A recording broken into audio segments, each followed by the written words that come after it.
Jessica, we call Jessica the steak snob. I'm just joking. But Jessica says, do you have a video on cooking these gorgeous steaks that you cut? How you prep and cook, what they look like when you're eating them All of my family think ribeye steaks are the best, and I usually cook them competition style. I don't even know what that is, but sounds interesting. But we love good chuck steaks also. I would need 4 jobs in order to feed us with ribeye every night. I hear you.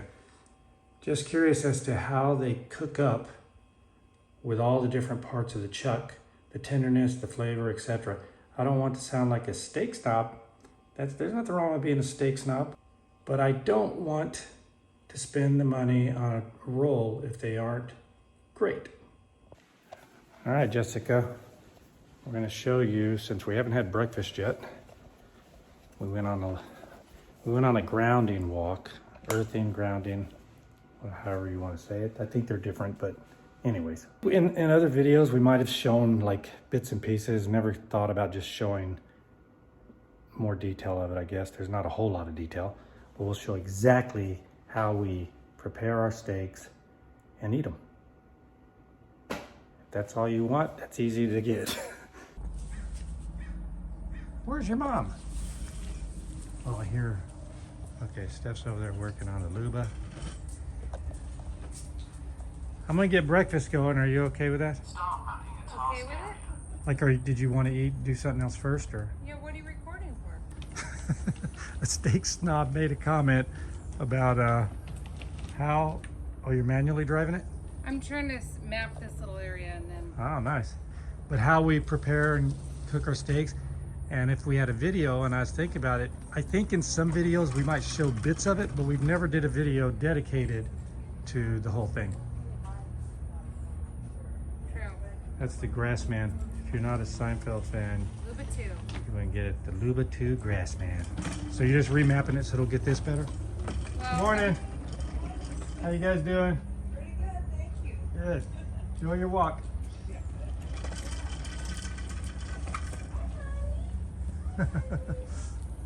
Good girl, Putty. Putty's friends. All right, so I'm gonna go start breakfast, Steph. I'll see you in there. All right. First thing we do is get some meat. This meat was previously frozen, and then as it defrosts, we put it into Tupperware. If you're queasy about blood, then you're probably not gonna like that. So we get our meat, and we'll have several of these Tupperwares at any given time. We'll have steak in it. Sometimes it's like mine are really big pieces, and then we'll have some that are smaller because Steph doesn't eat as big a steak as me. This is exactly how we do it. My hands are clean. I will go in here and I'll look for one for me. These small ones are gonna be for Steph. And some days, there might not be a real giant one, and I'll just eat more. So I'm just fishing around. So this is getting towards the end of a chuck roll. And these cuts, like the way we cut it up is we just cut it into steaks. We don't care about the eye, all that stuff. So some will get, fat like that. This one, ooh, that's got a lot of fat. Really like that. I could either go open that bag and get a bigger one, or I could eat a couple of these. I'm gonna eat a couple of these. I think that, to me, that looks like a pretty good amount right now. Get these 2 pieces will be for Steph. So you're catching us on, you're catching us at a time where we're finishing up on this, and all the odd sizes after cutting it up are here. So change in plans. So this was in the freezer. This is how, when Steph processes it, she gets them in here, vacuum seals it, and then sticks it in the refrigerator and lets it slowly thaw out. So it's thawed out enough to where I would prefer one bigger steak, even though there's nothing wrong with these. I just like to have a giant steak. So change of plans, I'm gonna put 2 of these back. That'll be Steph's, and then I'm gonna pick one out of here for me. I just got another Tupperware. These steaks will go in there. It goes from buying a giant chuck roll, processing it, putting what we can eat in, in a reasonable amount of time. That goes right into the refrigerator, and then we have to freeze some, obviously. I'm gonna go through here and find me a nice fat piece. And when she's processing these and she vacuum seals them, she knows pieces that she's gonna want also, like small ones. So she gets all that. I think I'm gonna go with this baby, just a chuck steak. It doesn't matter to us how this thing was cut up. We just cut it up into sizes that we can eat, and that's it. Look how the cuts are. Like this one here, that's, would a restaurant throw this on somebody's plate? Probably not. Would we? Yeah, we definitely would. That's just how, maybe towards the end of the cutting, you get weird shapes. This isn't a butcher shop. There's no requirement to have your meat cut a certain way in order to eat it. Now, if you wanted to separate some of the parts that come on a chuck roll, that's up to you. I like them, and Steph, we both like them cut up to where we might get part of the round and all the different sections. There's gonna be pieces where it has all that in it. It's just like a giant party and everybody's welcome. Now I got another container of the steak, and that process just is a continual cycle. We'll be eating these, defrosting. When we get low, go buy another case, chuck rolls, and do it all over again. We use salt, ancient fine sea salt, Redman. I think everybody uses this, Redmond, and pepper. Steph's been using pepper longer than me, but I recently started adding some pepper. No ill effects, so I like it. I like the flavor, so I'm gonna put that on there. Sprinkle some pepper or salt. Sometimes I don't put enough for Steph. I'm trying to get that down. I'm pretty liberal with it. Pretty liberal with it. If you didn't know it was pepper, now you do. Okay. Some pepper.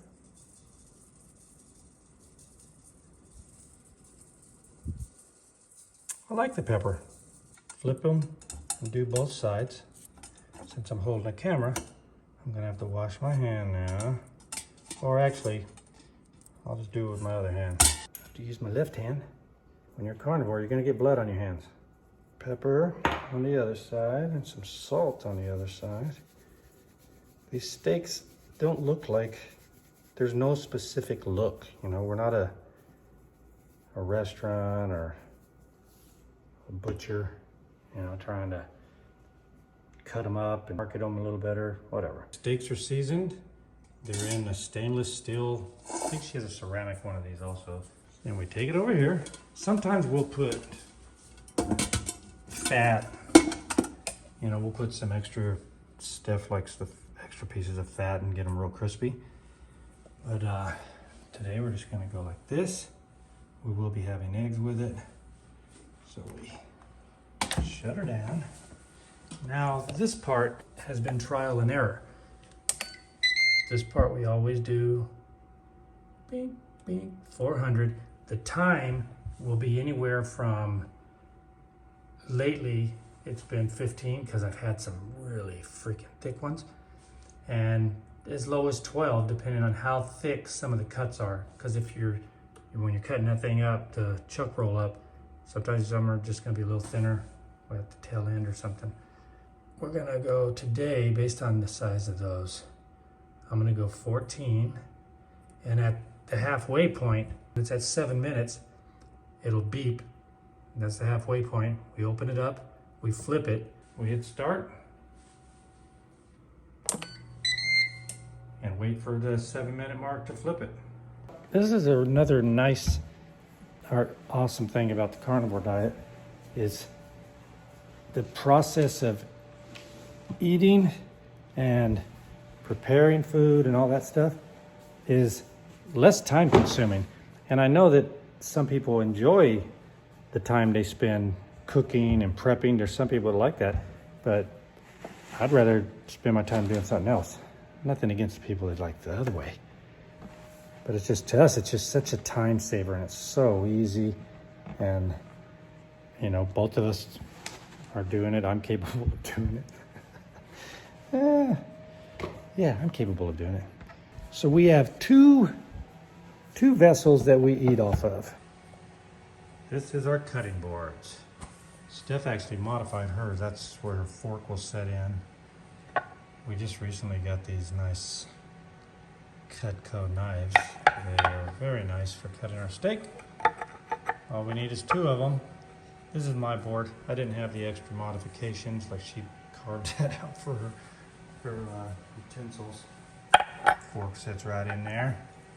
Mine sits right there. And it wouldn't be complete without eggs.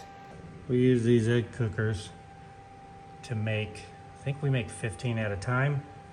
We like them cold. I mean, we'll eat them hot, but we just do 2 batches of these, and then we'll have that many eggs in the refrigerator at all times. We have these with our both meals every single day. Buzzer just went off, so now flip it. I think that this air fryer definitely makes a big deal on how an impact on how the steaks come out. It is so consistent every single time.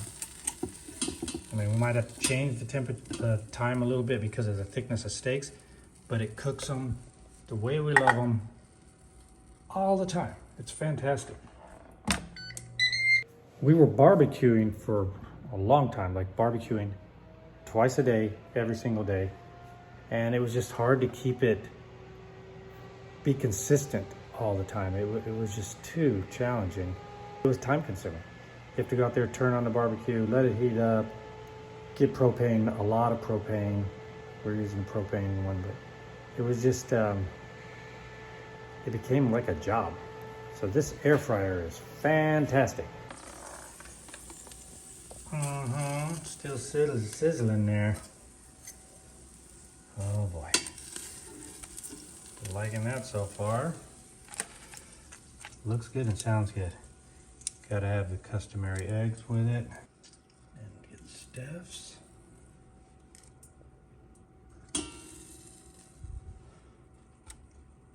There's Steph's. Okay, so here's mine.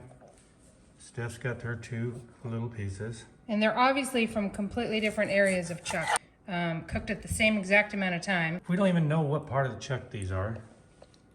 I just cut them all up, and they go in different containers, and we just grab whatever size we want. But this is how we like it. That's Crunchy on the exactly how outside. we like it. Golden fat, so to where the fat's crunchy, but still bloody on the inside. Yep. So 400 degrees, being closest to the heat element is the way to get that on ours. Oh yeah, that's the tip. So she's saying closest to the heat element is that rack. We do our rack on the high rack, so it's really, when this closes, it's pretty close. I think that's important to note because it will be different if they're down lower.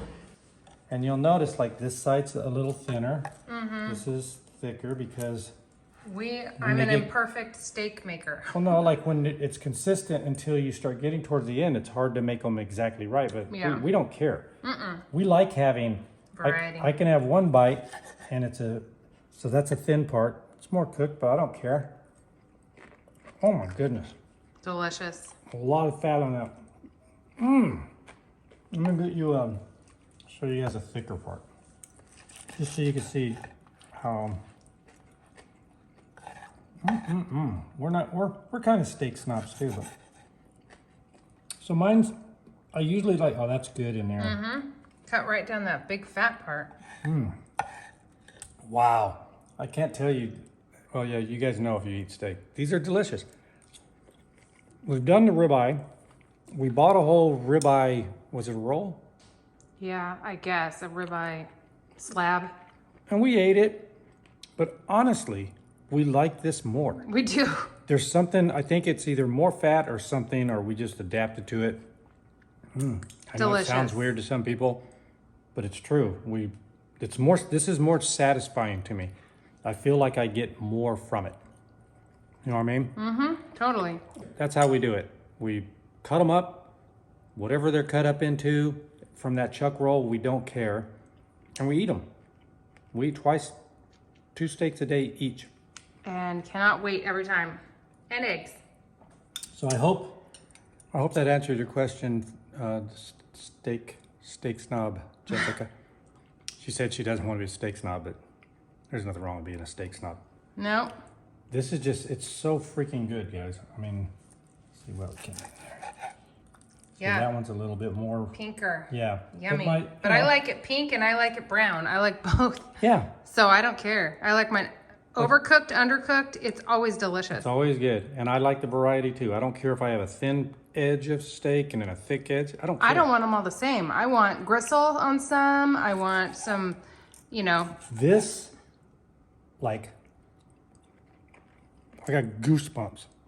I love this steaks. We were at the kids' house. We were at the kids' house yesterday swimming, and they asked if we're tired of steaks, and we're like, no way. Like, we just don't get tired of it. Nope.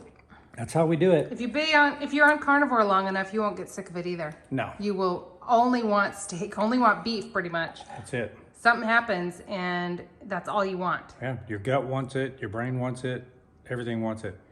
We'll put a link for the Ninja, but I know a lot of times Steph said that thing's out. The 14-in-1 is out, which is the one we have that has a steak thermometer. Like this probe will go in there. There's a 12-in-1 that doesn't do sous vide, which we don't do sous vide either because I'm nervous about anything with plastic being heated at high temps. It'll air fry. You just slide this and it'll be your pressure cooker. You can steam crisp, which is awesome for wings and salmon and stuff like that. And then everything else we do 400 degrees, top rack, always on every single thing. Even our salmon, I don't even bother with the steam crisp. Seriously, it all just goes in that. And this is awesome because you can throw it in the dishwasher. There's nothing to clean. Like I never even clean the roof. I mean, it just melts off sometimes when I cook, if I steam just to clean it. All you do is put this rack and put this pot in there after you drain the fat. That's it. There's no cleanup and no plastic smell. There's no plastic in here. There's no plastic in here. There's no, I have a stainless steel pot, but it comes with a ceramic pot. No plastic, no toxins. It's awesome. So I can't recommend that more. This is the 8-quart, so it's a big one. But there's a 12-in-1 that is cheaper and it's usually in stock. So we'll put a link to that. And I'm sure people, they always ask about where did we get these? These are our lap trays and these boards. Oh no, I used yours. That's fine. I showed them how you carved This is what yours the out. regular board looks like, but I carved mine. Yeah, I'm So. using your. I don't care. It's fine. You could put your carving pattern into my board. So that when you do the chuck roll, you're gonna save money. Steph's already done several videos showing how to process it, how to cut it up. We'll link a video in this so you can get to that. It's no big deal. And all you're gonna get is steaks that have personality. This steak is gonna be the same as the other, but there will be slight differences. Sometimes you'll have that that chewy part that's freaking amazing. I don't My even know. favorite. Yeah. Gristle.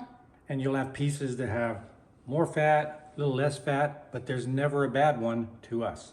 Like, Nope. The way we cook this thing, we're happy every single time. And we're like, ooh, I got a piece of that because it's like a mutt.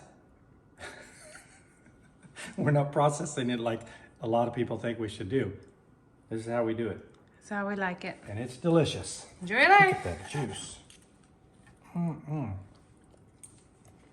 I'm starving. I gotta go Oh eat. my goodness.